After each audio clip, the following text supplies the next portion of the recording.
Well, it was the end of November when we last spoke to my next guest. That's the president of the Alberta Fish and Game Association, Victor Benz. And Vic, first of all, I guess wish you a very happy new year. And on that front, let's talk a little bit about what's going to be happening in the coming year. When we last spoke at the end of November, you were rolling out some new bylaws. Where are we in that scenario, I guess? Thanks very much, Michael. Always good to chat to you, and the best of the new year to you as well. So we were able to meet our commitment last year, and right at the end of the year, we did issue what I'm calling a straw dog set of bylaws for review by the AFGA for input and comments. We've already received a number of questions asking us why certain changes were included and not others. And we've also received some excellent feedback that has improved the quality of the bylaws themselves. People have paid a lot of attention to the exact wording, and we're really happy to get that kind of feedback. What we're planning to do is to take the review session, a review period for these bylaws to enhance them, come up with a formal date for the review date for the bylaws, then put it to a special resolution in a special general meeting, targeting sort of towards the end of the first quarter to have those bylaws before the AFGA members for a review and a vote. We have tried very hard to make sure that we respect the views and perspectives of our membership. We did have a little hiccup at the end of the year with our survey that we sent out.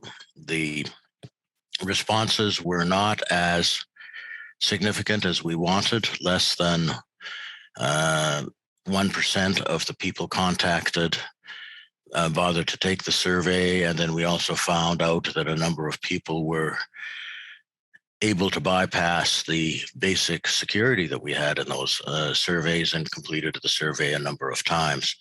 So we've made the decision that that data is not valid and should not be considered in the bylaws. And we've moved forward with what we believe is the best version of a new set of bylaws that we can offer the AFGA members. In terms of the feedback, Vic, was there anything that came from the membership that caught you off guard or change, I guess, the direction you were hoping to take the bylaws?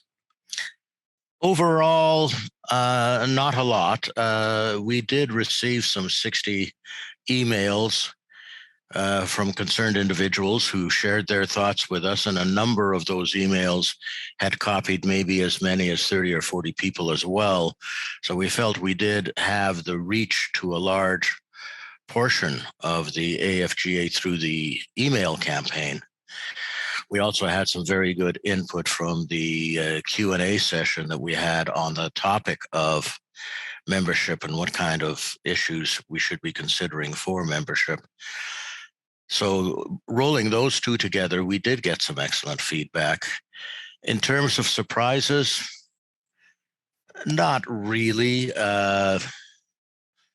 Probably the most significant item that came up was the question of proxy voting, which is something the AFGA has historically never supported. And there appeared to be an appetite to explore that. We have chosen not to do so in the bylaws that we've presented, because I think people don't understand just how detailed and legal such a process can be.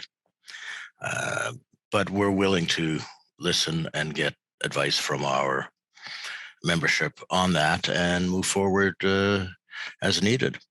You, of course, are going through this entire operation, and I don't know how you guys are doing it. It really is quite remarkable that you're doing all of this via electronic, whether it's emails or Zoom meetings.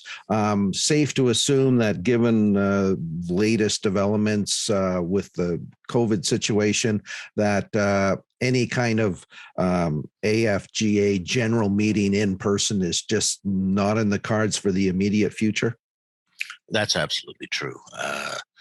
We have already decided that our annual general meeting this year will be a virtual meeting yet again at the end of February. I want to share something about Zoom, which does cause one reason to think a bit. The amount of work that we've been able to get done has in fact, in part, been due to the fact that we have had to work through Zoom. So, for example, the governance committee, which I chair, completed 19 meetings in 2021 with assignments, work done. I can't speak highly enough of all the volunteers that we've had on all the committees, including mine, that have worked so very hard to try to right the ship and position us for success in the future. If we had followed the traditional model of meeting, quote unquote, in Red Deer to discuss these things, we would have had 2 or 3 day meetings, maybe 4 or 5 times. And I really don't think we would have accomplished quite as much as we've actually done. So in a sense, it's been a blessing, although it's not been easy on many people. And one does get, of course, Zoom fatigue through all of this. So we all needed a good break over Christmas before we hit the ground running again this year. I have no doubt about that. You talk about righting the ship, Vic. What's at stake here if for whatever reason the bylaws get off track or they get derailed? What do we lose if we don't have not just a functioning Alberta Fish and Game Association, but an effective Fish and Game Association? The question of the bylaws is critical because as I've mentioned in the past, that the governance documentation that the Alberta Fish and Game relies upon, which are the bylaws and its operating manual, have been tweaked and tucked innumerable times over the last 80 years that we've been registered with Alberta Corporate Registry. And as a result, numerous errors have crept in that have given us heartburn when we try to do detailed interpretation of what was actually meant. How should we deal with a particular situation? We also have new things that have come up that our current bylaws don't address adequately. So, for example, the government reissued the Societies Act in June of 21, where it specifically permitted virtual meetings for all AGMs, etc. Many organizations have clauses in their bylaws and in their operations manual which precludes them being able to have such meetings. We're more fortunate than most that we don't have quite as many issues, but we still need to pass a special resolution at the beginning of each AGM to basically permit us to bypass some of our own regulations to be able to hold that meeting. So we don't want to be in a position where we're hamstrung like this. There are other things that have occurred over time, and that's the growth in the relationship between the executive director of the association and the executive of the association. In the past, it was often viewed as a supervisory relationship, boss and employee. And right now, it's more of a partner or equivalent relationship, and our own regulations don't reflect that adequately. So there are a number of things like this that we have to take on. Finally, the significant item is that our own regulations, particularly the operations manual, the way it's written today, prevents the AFGA from being a nimble, responsive organization. We have items in there, for instance, with respect to position statements, that for a position statement to be established in the AFGA, it has to be passed in three consecutive AGMs, or sorry, three AGMs within a five-year period. Well, when an issue comes up, we simply can't wait that long. We have to be able to move quickly. So all of these things have to be addressed. And as we've done so far in 2021, we have, as promised, delivered a straw dog set of bylaws. And the governance committee, for example, is moving rapidly into looking at the operations manual and how we have to deal with that. At the same time, we have other critical committees working on our objects, which we hope to have a proposal to present to the membership fairly shortly.